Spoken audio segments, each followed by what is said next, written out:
Le jeune héritier du lycée a renversé sa boisson sur moi par accident. Il allait tout juste s'excuser, mais j'ai pris les devants pour reconnaître la faute.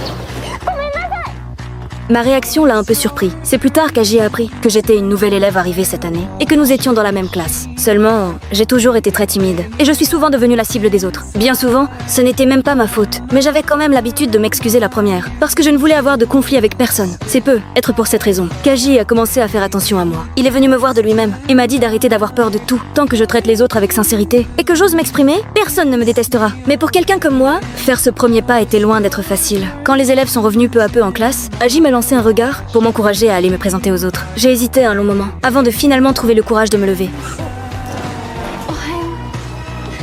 Mais ils m'ont presque demandé tout mon courage. Après avoir parlé, j'ai instinctivement regardé Aji. Mon regard était rempli de gratitude. Et c'est précisément à cet instant que quelqu'un a discrètement trouvé sa place dans mon cœur. Aji et moi vivions dans deux mondes complètement différents. Il était beau, issu d'une famille aisée, et très populaire dans l'établissement. Beaucoup de filles étaient amoureuses de lui. Et moi, je n'étais qu'une de plus. À cause de mon manque de confiance, je n'avais jamais imaginé pouvoir me rapprocher de lui. Alors le simple fait qu'il fasse attention à moi m'a rendue heureuse pendant longtemps. Au départ, je pensais qu'en changeant d'école, je pourrais enfin laisser mon passé derrière moi. Mais la réalité ne m'a pas laissé cette chance.